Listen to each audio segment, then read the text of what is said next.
Olha, quase 3 meses depois, a Polícia Federal abriu um inquérito para apurar fraude em eleições. Os eleitores dizem que votavam num candidato e lá na telinha aparecia a foto de outro. Não é, Ricardo Rodrigues? Conta pra gente. Você quer votar numa pessoa e não aparecer a cara dele, Maria, a gente fica chateado demais. A Polícia Federal de Caxias, no interior do Maranhão, instaurou um inquérito para apurar suspeita de fraude nas eleições municipais. Verificação procedida nos logs das urnas eletrônicas pelo TSE mostra que 37,8% das urnas foram fraudadas.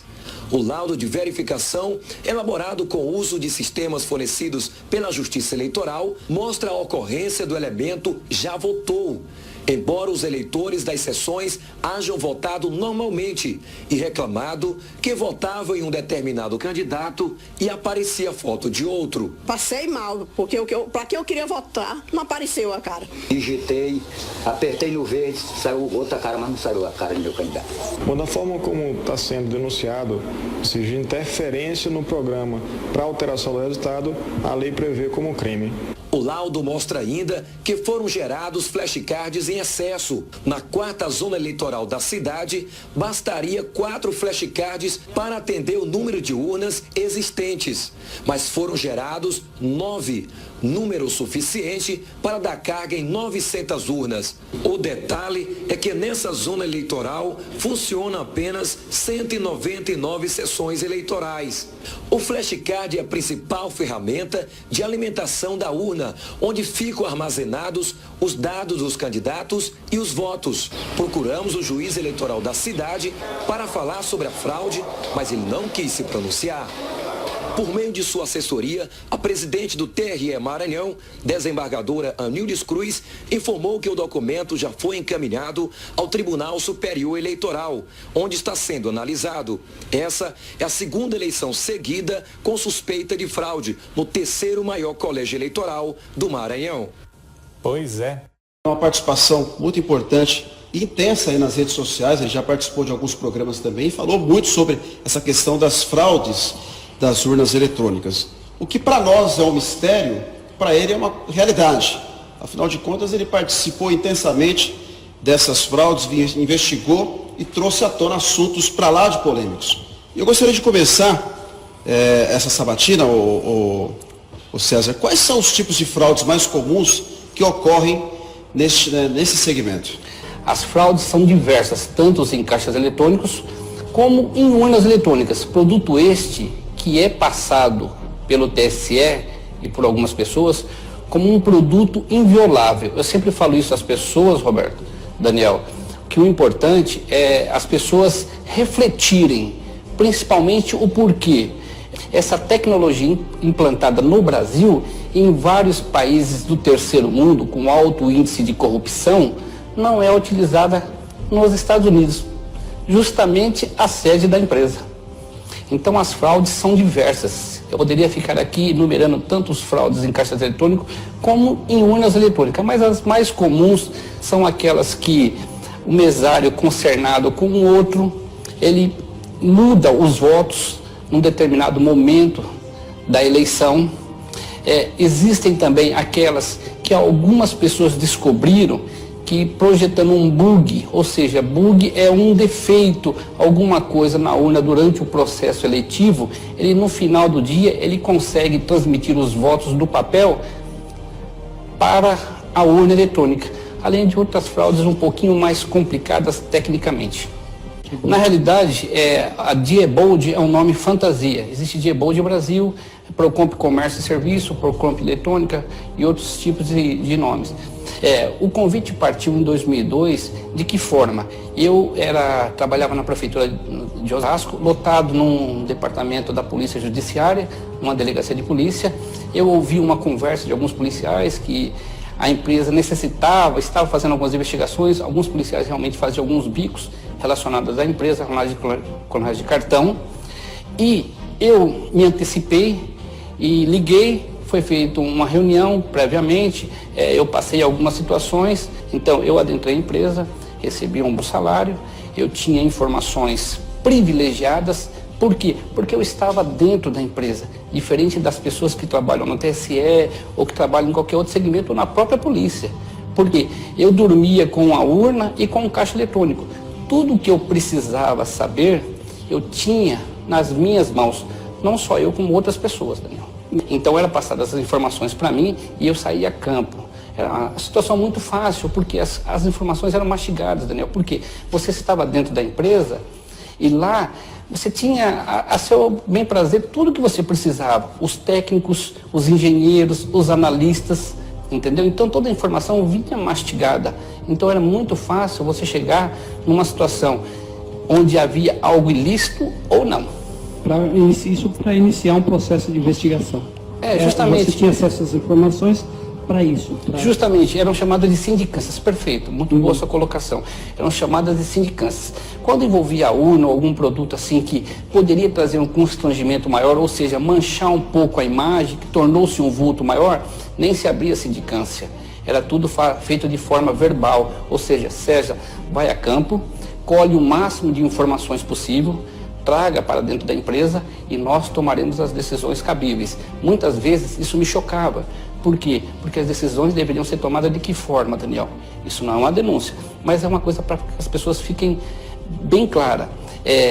Quem tem que investigar crimes não é o César Parra, nem a Diebold, nem qualquer outro órgão civil, e sim a polícia judiciária. E muitas vezes isso era omitido, justamente para quê? Para que a polícia não chegasse a certas situações e trouxesse algum arranhão na imagem da empresa. A fraude na parte eletrônica, ela só acontece por duas situações. Pelo aquilo que eu observei em todo o tempo que eu trabalhei da empresa, colhendo o máximo possível de informações. Por erro de projeção, ou seja, se houve um erro de projeção lá atrás, no produto que está sendo utilizado, e pela manipulação do homem. Tudo quanto é feito, existe a manipulação do homem, tudo torna-se 100% inseguro. Não existe nada 99% seguro, ou 1% seguro. Ou é seguro 100% ou não é seguro. Com relação às eleições, a urna ela não é fiscalizada como ela deveria ser na parte de segurança operacional, não em parte de situação dentro da empresa. Ou seja, muitas pessoas tiveram acesso, muitas pessoas, e o TSE, para as pessoas terem mais conhecimento, o Daniel, o Roberto, o que ocorre? Ele manipulou tudo, ou seja, tudo é o TSE que julga. Se você tentar descobrir uma fraude nas urnas, não adianta você procurar a Polícia Civil. Você tem que procurar a Polícia Federal encaminha para o TSE, aí o TSE vai julgar para ver se tem fraudes. Com relação às fraudes a presidente, eu trabalho com números. O que ocorre? Uma das informações que um dos analistas me passou, o Roberto, o Daniel, é que o eleitor não percebe isso. Justamente o que é? Se você puxar, Roberto, as eleições sempre utilizadas pela urna eletrônica, é sempre na média 5% de brancos, 5% de nulos e 20% de faltosos. Como se alguém soubesse, Daniel, Roberto, que daria esse percentual.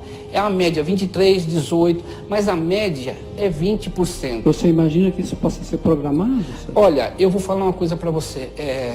Eu trabalho com coisas concretas, porque indícios é o que mais existe. O que ocorre?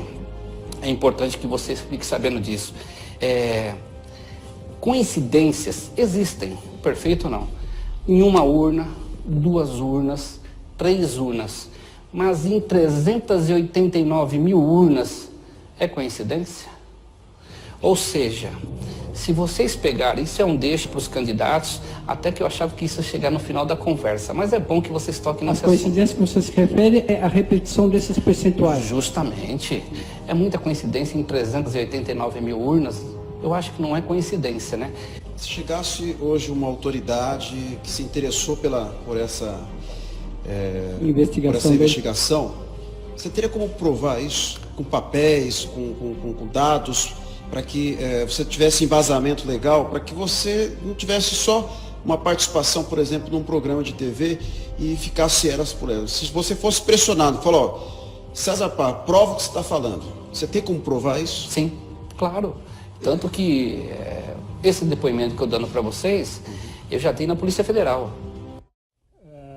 O que acontece é que tem muita propaganda sobre o sistema brasileiro para os brasileiros, dizendo que nós somos os países mais avançados em questão de voto eletrônico, que o sistema é muito confiável, mas tudo isso é propaganda interna só. Fora do Brasil, o que está acontecendo é tudo muito diferente. Urnas eletrônicas são usadas em vários países.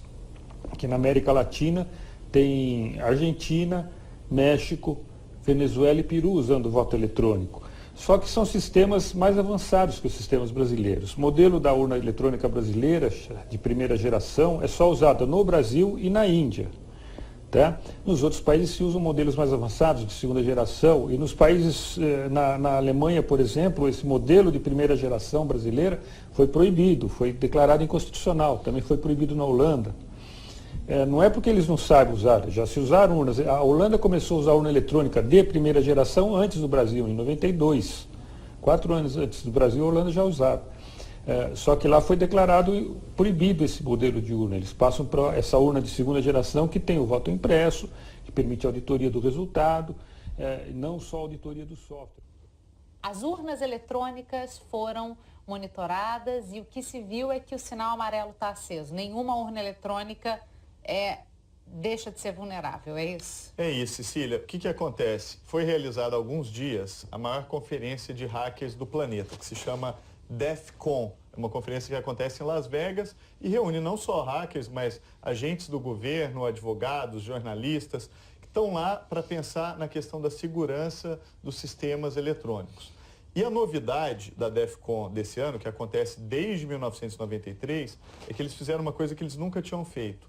Eles foram testar a segurança das urnas digitais.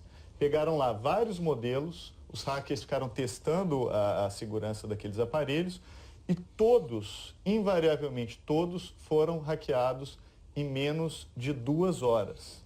Exatamente. Né, uma das máquinas que foram hackeadas é de um fabricante que fabrica a urna no Brasil. O que venho fazer aqui hoje é uma denúncia.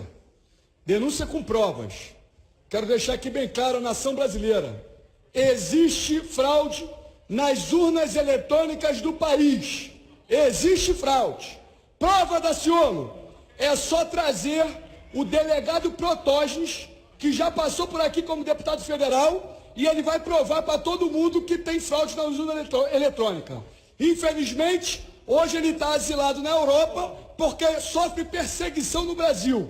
Foi condenado, foi expulso da Polícia Federal e está asilado na Europa. Vamos trazer o delegado Protógenes aqui, que ele vai revelar a fraude da urna eletrônica do Brasil. Eu queria saber o seguinte, o senhor, na época em que foi eleito deputado federal, teve quase 100 mil votos, mais de 94 mil votos, e era considerado um bom parlamentar. Por que o senhor acha que não foi reeleito?